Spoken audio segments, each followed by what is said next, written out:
Assalamualaikum warahmatullahi wabarakatuh. Bismillahirrahmanirrahim. Alhamdulillahirabbil alamin.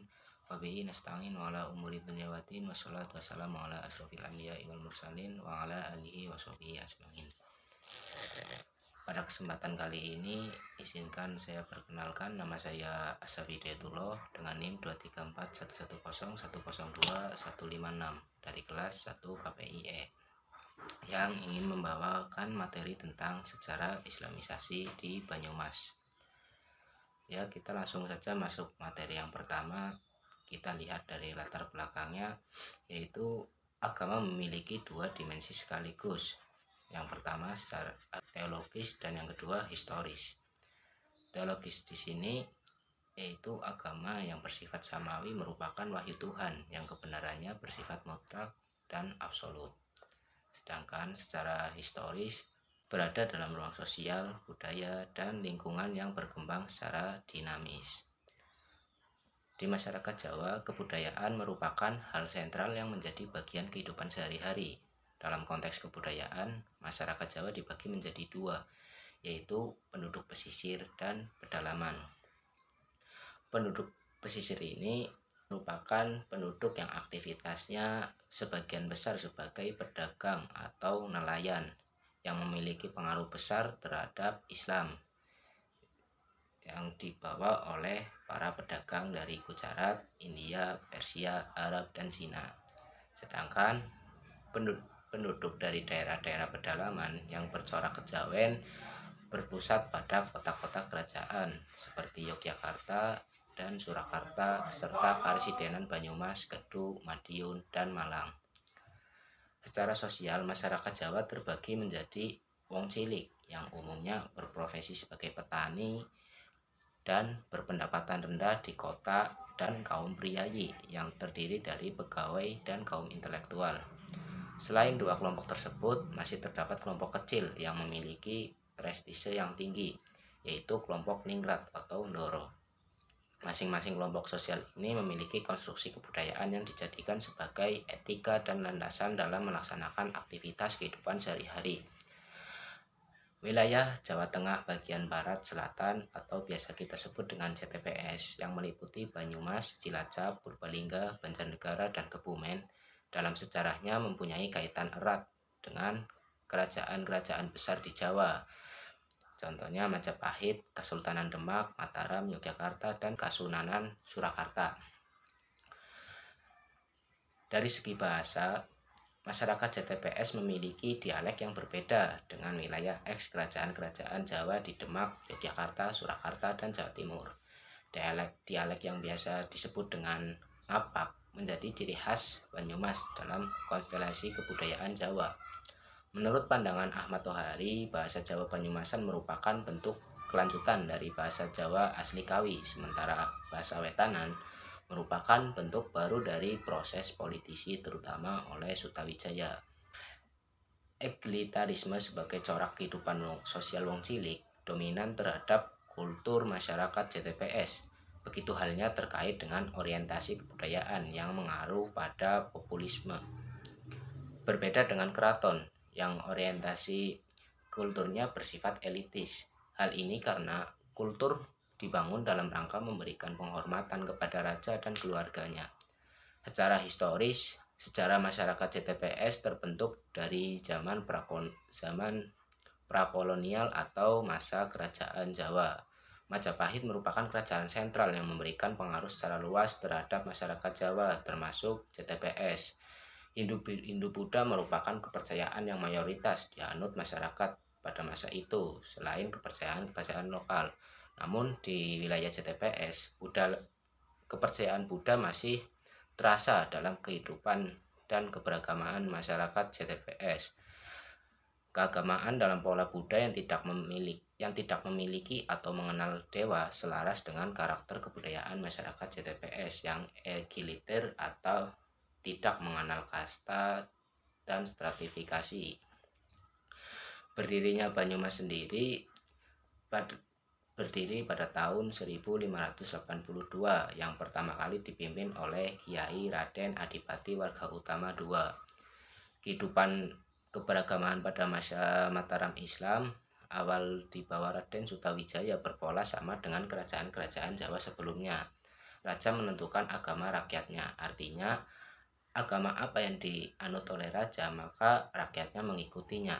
Model ini merupakan hak klasik yang sudah dikenal sejak Majapahit dengan konsep bintara, atau yang berarti raja yang didewakan atau raja dianggap sebagai titisan dewa.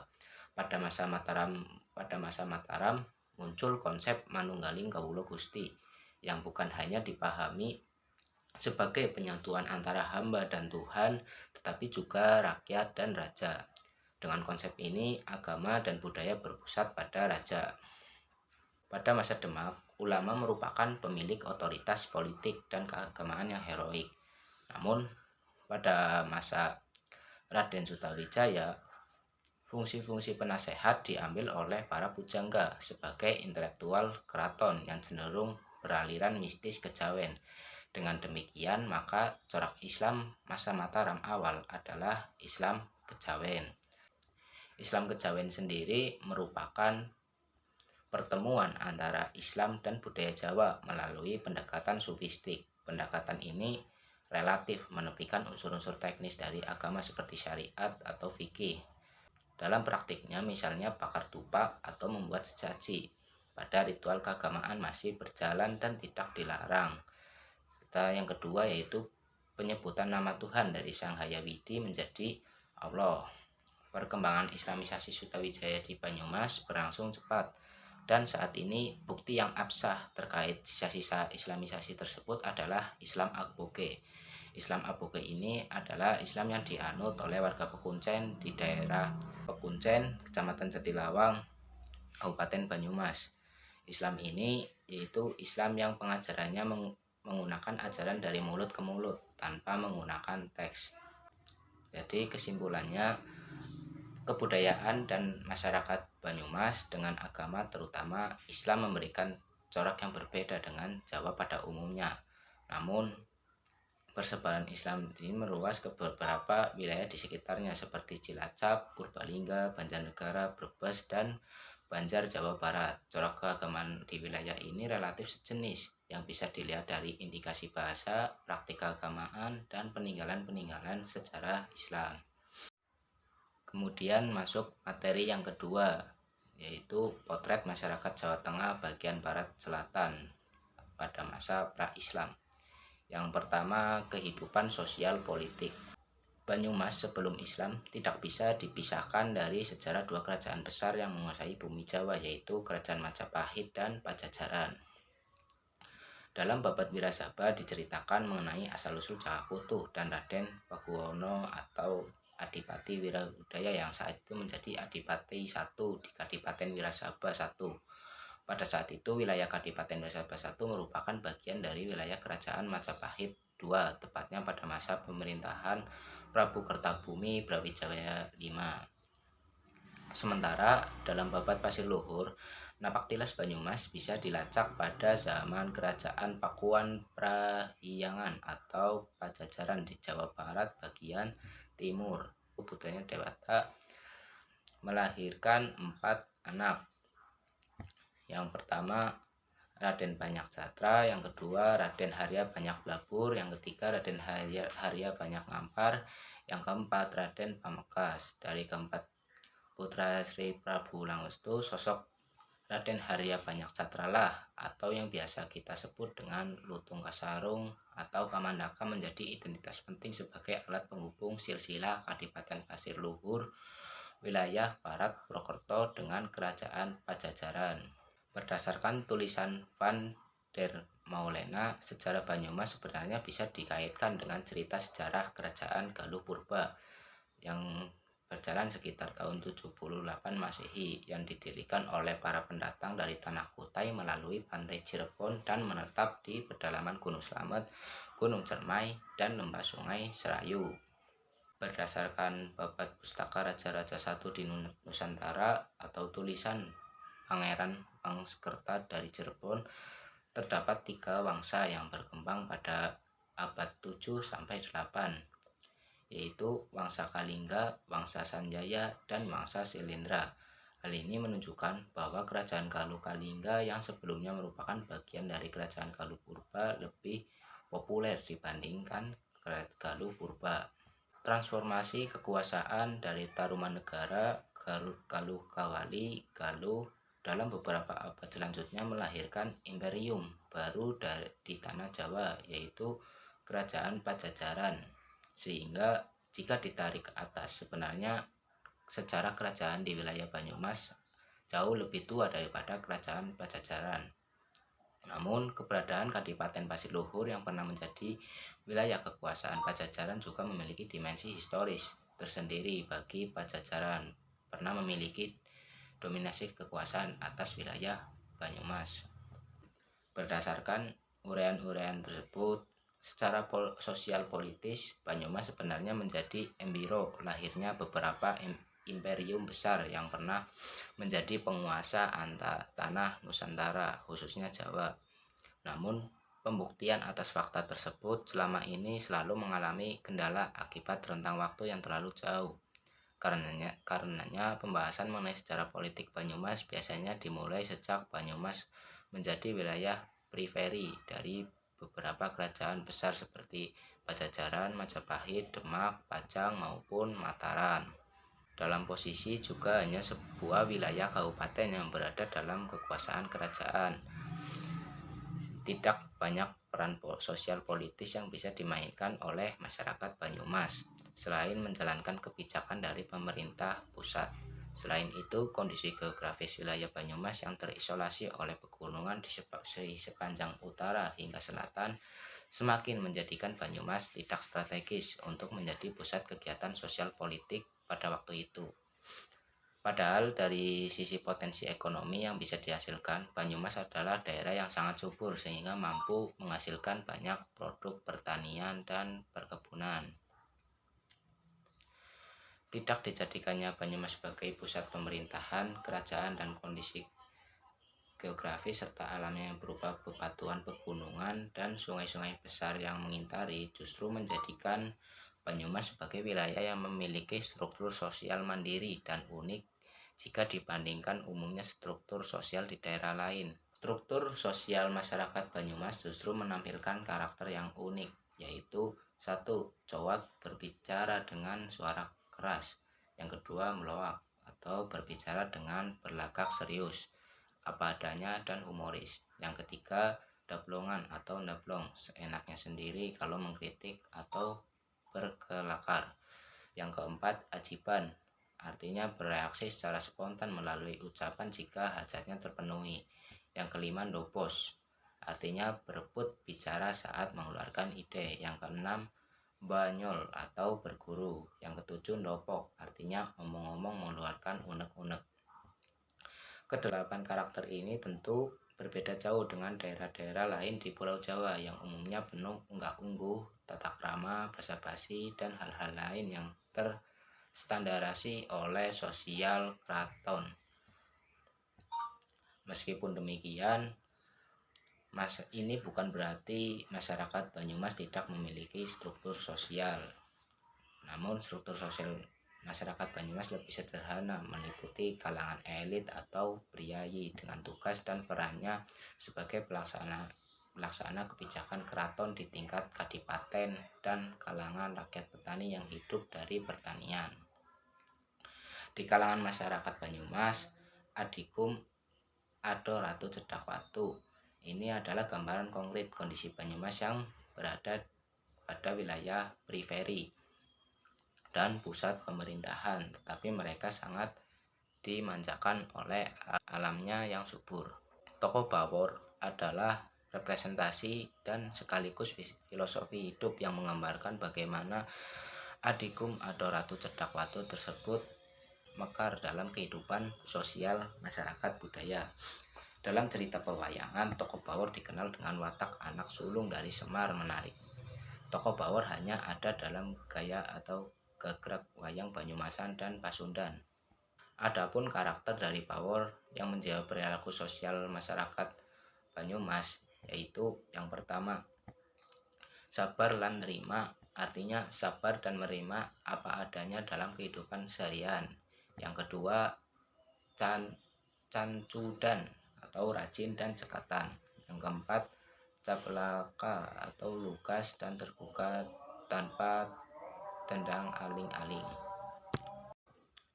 Kemudian lanjut yang kedua, yaitu kehidupan ekonomi masyarakat. Dari sisi kondisi alam, seluruh daratan di Pulau Jawa dikenal dengan kesuburan tanah dan curah hujannya yang tinggi. Faktor alam inilah yang kemudian membuat masyarakat di Pulau Jawa mampu mengembangkan budidaya pertanian lahan basah dengan ekspedisi hasil pertanian yang unik antara satu daerah dengan daerah yang lain. Pada masa pra-Islam dan kolonialisme Eropa masuk ke Pulau Jawa, masyarakat hanya bertumpu pada sungai-sungai sebagai sarana penghubung antara masyarakat satu dengan daerah lain. Kemudian, pola perekonomian masyarakat Jawa termasuk Banyumas sedikit mengalami perkembangan ketika memasuki abad keempat, di mana kerajaan-kerajaan besar di Jawa telah membuka jalur perdagangan dengan negara-negara lain di kawasan Asia seperti India dan Cina. Pada masa ini, masyarakat tidak lagi hanya mengandalkan sungai sebagai jalur distribusi perekonomian, tetapi juga laut dengan berbagai dermaga dan pelabuhannya. Profesi masyarakat juga berkembang, tidak lagi menjadi hanya sebagai petani, melainkan ada beberapa yang menjadi pedagang, eksportir barang, atau penguasa kapal angkut barang. Ya, kemudian kita masuk materi yang ketiga, yaitu Islam di Jawa Tengah bagian selatan pada masa ini. Yang pertama, kebangkitan Islam Puritan. Di era saat ini banyak terdapat klaim kontradiktif yang dibuat atas nama Islam. Gerakan purifikasi atau pemurnian Islam terjadi fenomena yang terus digulirkan dalam sejarah peradaban Islam di berbagai negara, termasuk Indonesia. Hal ini ditemukan pada gerakan Puritanisme yang lahir sebagai paham baru yang dipelopori gerakan Wahabi pada abad ke-18 dan Salafi pada akhir abad ke-19. Gerakan ini bahkan masih aktif hingga abad ke-21 ini. Puritan merupakan agama yang diyakini oleh sekelompok orang yang sangat teguh berpegang pada peraturan-peraturan berdasarkan interpretasi harfiah murni yang bersumber dari kitab suci dan tradisi Islam pada masa-masa awal. Puritanisme ini bertujuan untuk mengajak umat Islam kembali ke sebuah identitas Islam otentik melalui implementasi kembali hukum syariah. Saat ini mulai berdatangan elemen-elemen pergerakan dakwah Islam dari luar negeri ke Indonesia, hingga bermunculan beberapa gerakan seperti Ikhwanul Muslimin, Majelis Mujahidin Indonesia, Hizbut Tahrir Indonesia, Front Pembela Islam, Laskar Jihad, Jamaah Salafi, dan sebagainya. Berdasarkan pengamatan peneliti, terdapat dua organisasi keislaman yang puritan yang berkembang di wilayah Banyumas ini adalah Majelis Tafsir Al-Quran atau MTA dan Al-Irsyad. Majelis Tafsir Al-Quran atau MTA didirikan oleh Abdullah Tafil Saputra di Solo pada 19 September 1972. Setelah sekian lama berjalan, MTA kini dipimpin oleh Ustadz Ahmad Sukinan. Dengan berjalannya waktu demi waktu, jamaahnya semakin berkembang dan kuantitas pengikut mereka semakin banyak, mulai dari Solo Raya sampai sekarang hingga ke Blora, Cepu, Purwodadi, Yogyakarta, Magelang, Purwokerto, Ngawi, Banjar, Nganjuk, Demak, dan Salatiga. MTA sendiri memfokuskan kajian pada tafsir Al-Quran dengan slogan Aji Al-Quran sak maknane. Doktrin utama MTA adalah pemurnian dengan jalan mengembalikan perilaku masyarakat yang selama ini dianggap telah keluar dari ajaran Islam pada Al-Quran dan Sunnah, serta menjalin ukhuwah Islamiyah. Krisis yang terjadi dalam suatu gerakan Islam akan mengusik kesetiaan pengikut dan menjadi pertimbangan kuat melirik ke gerakan lain yang dianggap lebih memberi jaminan kenyamanan dan memenuhi kebutuhan spiritualnya. Migrasi anggota satu organisasi ke organisasi lain dapat dipahami sebagai kritik internal agar ormas melakukan langkah-langkah revitalitas pengkaderan dan penguatan ideologi. Seperti di Muhammadiyah ada program penguatan ideologi dan pemahaman keagamaan menurut Muhammadiyah atau bisa disebut dengan Islam berkemajuan. Sedangkan di NU ada program penguatan paham aswaja bagi anggotanya. Kemudian yang kedua yaitu Al-Irsyad. Al-Irsyad dapat diungkapkan sebagai organisasi Islam Indonesia yang dimotori oleh orang-orang etnis Arab asal Hadramaut, Yaman, yang sering disebut dengan kaum Hadramani. Al-Irsyad adalah organisasi Islam yang menitik beratkan pada bidang pendidikan, sosial, dan dakwah dalam gerakannya. Namun, yang penting dicatat adalah bahwa prinsip pendidikan Al-Irsyad dibuat menjadi sistem sekolah yang terpisah sebagai daya dorong untuk menyebarkan rasa kehadramian di antara anak-anak sekolah Al-Irsyad. Sekolah itu dengan bebas memelihara dan mempromosikan suatu identitas. Al-Irsyad Al-Islamiyah mudah dikenal sebagai sebuah organisasi masyarakat yang memfokuskan diri pada pengelolaan pendidikan berbasis Islam. Al-Irsyad Al-Islamiyah Purwokerto sendiri telah dikenal aktivitasnya sejak tahun 1932. Secara resmi, Al-Irsyad Al-Islamiyah Purwokerto diakui sebagai lembaga pendidikan. Saat ini, Yayasan Al-Irsyad Al-Islamiyah Purwokerto mengelola 7 sekolah, yaitu KP Al-Irsyad, TK Al-Irsyad, SD Al-Irsyad 1, SD Al-Irsyad 2, SMP Al-Irsyad, SMA Islam Teladan Al-Irsyad, dan SMP SMA Boarding School. Kemudian masuk poin yang kedua, yaitu tren Islam moderat. Indonesia merupakan negerinya kaum muslim moderat. Demikian diungkapkan Abdurrahman Wahid atau yang biasa kita sebut Gus Dur. Sejak masa pasca Soeharto, Indonesia sebagai negara muslim terbesar dengan negara demokrasi ketiga setelah India dan Amerika Serikat diharapkan dapat memainkan peran lebih besar di dalam menyebarkan Islam Wastonia. Kemudian terdapat 2 organisasi Islam terbesar di negeri ini, seperti Muhammadiyah yang berdiri pada tahun 1912 dan Nahdlatul Ulama yang berdiri pada tahun 1926. Meskipun kini muncul gerakan-gerakan Islam yang tampak lebih memikat hati sebagian umat dengan karakternya yang cenderung militan.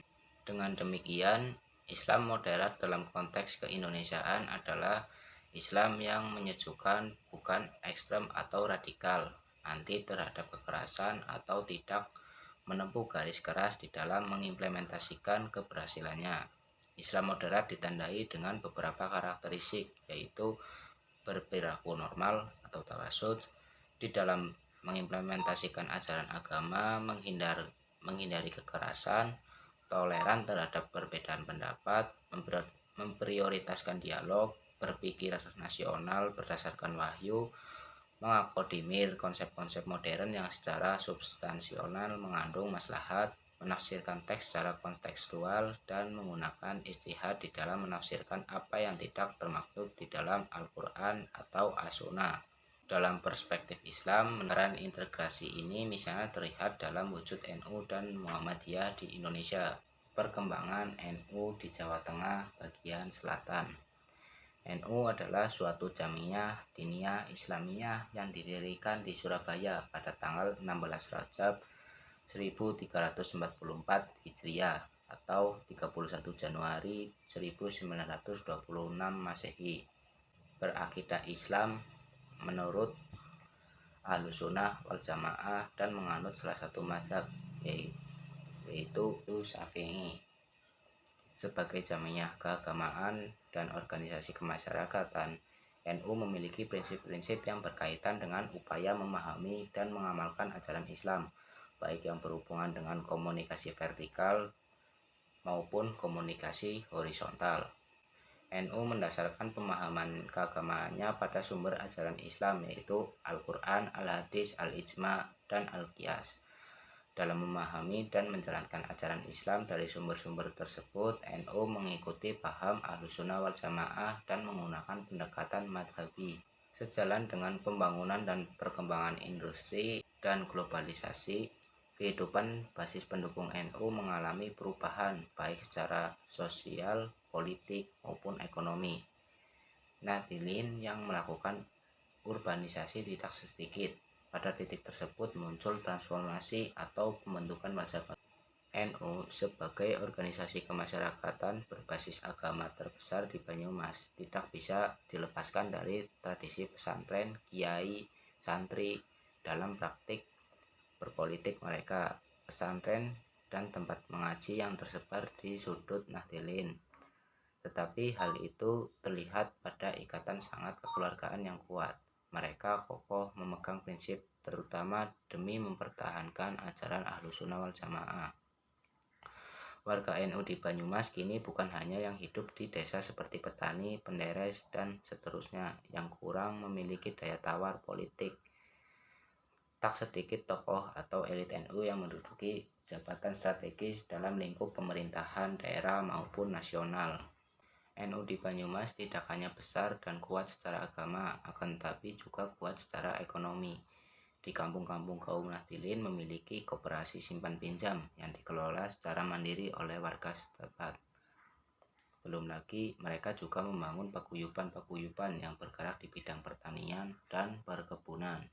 Dilihat dari lembaga pendidikan, NU di wilayah Banyumas dan sekitarnya memiliki cukup banyak lembaga pendidikan di bawah naungan lembaga pendidikan Ma'arif, mulai dari Rodotul Atfal, Madrasah Ibtidaiyah, Madrasah Tsanawiyah, Madrasah Aliyah, hingga sampai perguruan tinggi.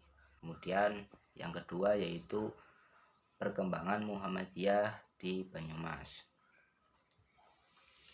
Ormas Muhammadiyah di wilayah Banyumas dan sekitarnya secara kapasitas jamaah tidak sebanyak NU. Akan tetapi jika melihat dari penguatan organisasi melalui lembaga pendidikan dan kesehatan nampak pesat perkembangannya. Secara umum, masyarakat Muslim Purwokerto dan Kabupaten Banyumas pertama kali mengenal Muhammadiyah adalah ketika Kiai Haji Ahmad Dahlan memberikan pengajian akbar di Masjid Agung Baitusalam sebelah barat alun-alun kota Purwokerto pada tahun 1920, dan pengajian ini cukup banyak dihadiri oleh kaum muslimin di sekitar Purwokerto. Seiring berjalannya waktu, Muhammadiyah di Purwokerto dan Banyumas semakin menunjukkan pertumbuhan dan perkembangan. Bahkan pada tahun 1953, Purwokerto pernah menjadi tempat dilaksanakannya Muktamar Muhammadiyah ke-32, di mana dalam muktamar tersebut ada 9 nama yang sudah dipilih muhtamirin untuk menjadi anggota pemimpin pusat Muhammadiyah. Mereka dipilih untuk melakukan musyawarah mufakat melalui Ketua Pengurus Besar Muhammadiyah periode 1953-1956. Selain itu, cabang dan ranting Muhammadiyah di Purwokerto dan Banyumas seiring berjalannya waktu juga menunjukkan perkembangan yang signifikan, termasuk di dalamnya adalah amal usaha yang dimiliki Muhammadiyah. Untuk amal usaha Muhammadiyah Purwokerto Banyumas terdiri dari beragam jenis, mulai dari sekolah dasar, madrasah ibtidaiyah, sekolah menengah pertama, madrasah tsanawiyah, kemudian sekolah menengah atas atau sederajat, madrasah aliyah, rumah sakit, pondok pesantren, hingga perguruan tinggi. Selain itu, pimpinan daerah Muhammadiyah Banyumas juga memiliki beberapa panti asuhan, dan amal usaha serta panti asuhan tersebut tersebar di berbagai kecamatan di Purwokerto dan Banyumas. Kemudian yang ketiga yaitu tren Islam liberal. Gerakan liberalisasi pemikiran Islam yang akhir-akhir ini semakin marak sebenarnya lebih berunsur pengaruh eksternal daripada perkembangan alami dari dalam transisi pemikiran Islam. Barton menggariskan prinsip dasar yang dipegang oleh kelompok Islam liberal, yaitu pertama, pentingnya kontekstualisasi ijtihad. Terus yang kedua, komitmen terhadap rasionalitas dan pembaharuan agama. Yang ketiga, penerimaan terhadap pluralisme sosial dan pluralisme agama. Yang keempat, pemisahan agama dari partai politik dan kedudukan negara yang non-sekretarian. Tipologi pemikiran Islam liberal di Indonesia didasarkan pada keyakinan yang menjadi penanda adanya berbagai macam varian pemikir Islam liberal di Indonesia. Hal ini disebabkan pemikiran Islam lebih liberal di Indonesia merupakan suatu yang given, namun nyata adanya penjelasan mengenai tipologi ini diharapkan bisa memberikan gambaran bahwa Islam liberal di Indonesia tidaklah sederhana, namun penuh warna. Tarekat adalah tradisi Islam lokal yang mengakar kuat di Banyumas secara umum dan khususnya di Sokaraja. Pada masa kekuasaan Temenggung Jayidera, Satariyah adalah tarekat yang paling tersebar luas di Sokaraja. Kemudian Satariyah menciptakan varian baru yang menggabungkan beberapa ajaran tarekat lain seperti Rifaiyah dan Naqsabindi Qadariyah. Tarekat ini dikenal dengan nama Tarekat Akmaliyah atau Kamaliyah.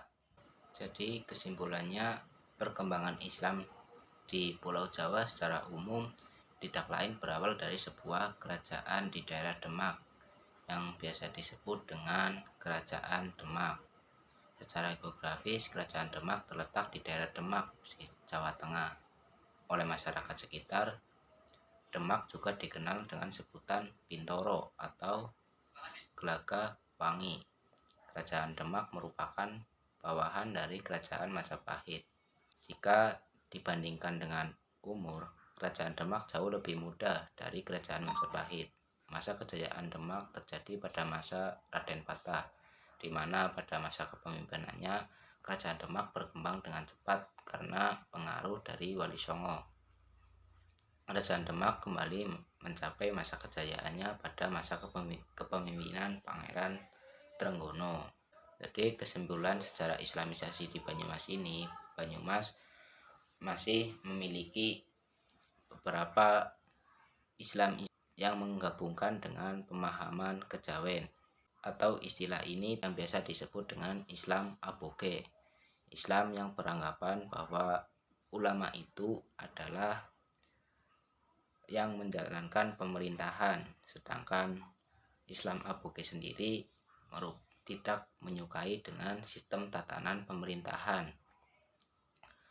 Maka dari itu, Islam Aboge sangat menolak keras akan adanya pembelajaran atau kajian menggunakan teks dari para ulama. Serta di Banyumas ini terdapat beberapa aliran-aliran tarekat yang berpusat di Sokaraja. Tarekat-tarekat tersebut ada antara lain Naqsabandiyah, Satariyah, Qadariyah, dan sebagainya. Mungkin cukup sekian dari saya, kurang lebihnya mohon maaf. Wabillahi taufiq wal hidayah. Assalamualaikum warahmatullahi wabarakatuh.